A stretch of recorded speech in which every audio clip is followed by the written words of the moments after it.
রিয়াকে কেউ বা কারা হত্যা করে তাঁবুর মধ্যে রেখে চলে যায় এবং পুলিশের ইন্সপেক্টর খুব দ্রুত সেখানে চলে আসে এবং রিয়ার বয়ফ্রেন্ড পুলিশকে সবকিছু জানান যে আমরা দুজন এখানে পিকনিকের জন্য আসছি। আমরা প্রথমে তাঁবুটি তৈরি করি এবং তাঁবুটি শেষ হওয়ার সঙ্গে সঙ্গে বৃষ্টি নেমে যায়। ঠিক ওই সময় রাহুলকে গাছপালার ডাল আনতে পাঠায় যাতে ওই গাছপালার ডালগুলি জ্বালিয়ে তারা রাতে সময় কাটাতে পারে। এরপর রাহুল চলে যায় ডালপালা আনতে, এসে দেখে রিয়াকে কে বা কারা হত্যা করে এখানে রেখে চলে গেছে। পুলিশ রাহুলের কথাগুলি শোনার পর পুলিশ অফিসার তাঁবুটির মধ্যে যান এবং কিছুক্ষণ পর বের হয়ে এসে তিনি রাহুলকে সন্দেহ করেন এবং তিনি রাহুলকে বলেন যে তুমি রিয়াকে হত্যা করেছো, তুমিই হচ্ছে তোমার বান্ধবী রিয়ার খুনি। তো বন্ধুরা, এখন তোমার কাছে আমার প্রশ্ন, পুলিশ অফিসার কিভাবে বুঝতে পেলেন যে রিয়াই তার বান্ধবীকে হত্যা করেছে? তুমি যদি পারো বলতে আমাকে কমেন্টে বলে দিও।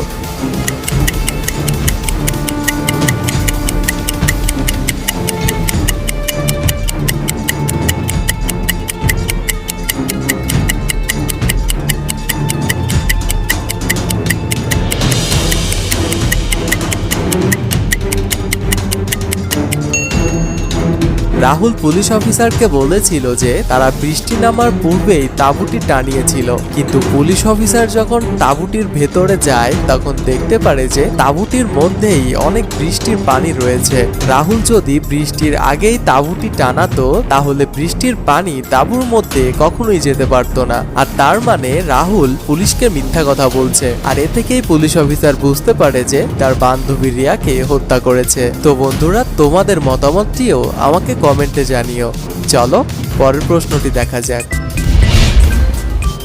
90 টাকার বাজার করলো, তাহলে তার কাছে আর কত টাকা অবশিষ্ট রইল? প্রশ্নটি আবার বলি, নীরা 90 টাকা নিয়ে বাজারে গেল এবং সে 90 টাকার বাজার করলো, তাহলে তার কাছে আর কত টাকা অবশিষ্ট রইল? বন্ধু, এই প্রশ্নটি একটু লজিক্যাল, ভালো করে ভাবো আর উত্তরটি জানার পূর্বেই তোমার উত্তরটি আমাকে কমেন্টে জানিয়ে দিও।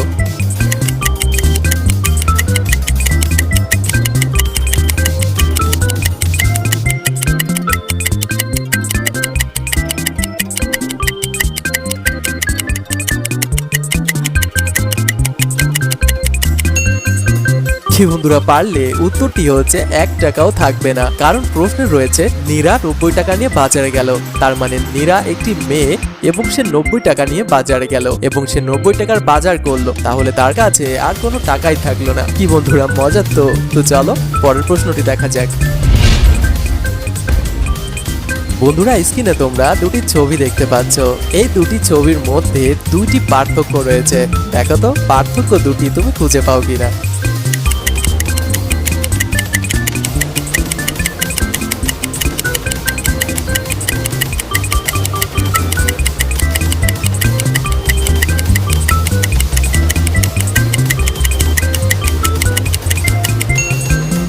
কি বন্ধুরা, খুঁজে পেলে?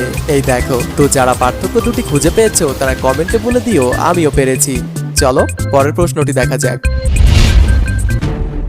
ধরো তোমার এলাকায় কয়েকদিন ধরে খুব ঝড় বৃষ্টি হচ্ছে আর তার জন্য তোমার শহরটায় ইলেকট্রিসিটি নেই। তুমি রাস্তায় বেরিয়েছো কিছু কিনতে, হঠাৎ একজন লোক তোমাকে কিডন্যাপ করে একটি পুরনো বাড়ির মধ্যে নিয়ে যায়। যে তোমাকে কিডন্যাপ করেছে সে তোমার সামনে 3টি চয়েস রাখে। সে 3টি দরজা তোমাকে দেখায় এবং তোমাকে বলে এই 3টি দরজার যে কোনো একটি তোমাকে বেছে নিতে হবে। প্রথম দরজাটির মধ্যে রয়েছে আগুন, এই দরজাটিতে গেলে তোমার শরীর পুরোটা পুড়ে ছাই হয়ে যাবে। এবং দ্বিতীয় দরজাটির মধ্যে রয়েছে কাটিং মেশিন, এই দরজাটিতে গেলে তোমাকে কেটে টুকরো টুকরো করে দেবে।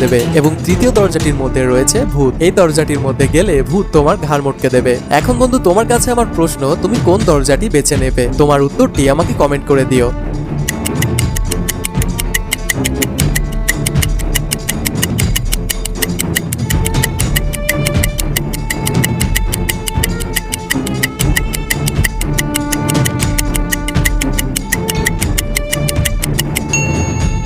তোমাকে দ্বিতীয় দরজার পিছনে যে কাটিং মেশিনটা আছে ওই দরজাটি বেছে নিতে হবে, কারণ পুরো শহরটাতে ইলেকট্রিসিটি নেই, এই জন্যই কাটিং মেশিনটি চলবে না। তো বন্ধুরা, এটি পারলে অবশ্যই কমেন্টে জানিও। চলো পরের প্রশ্নটি দেখা যাক।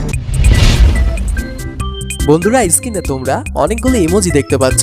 দেখো তো এই ইমোজিগুলির মধ্যে কোনটি আলাদা?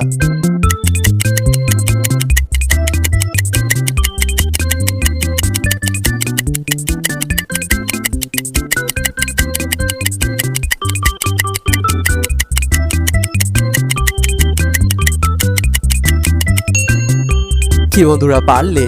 এই দেখো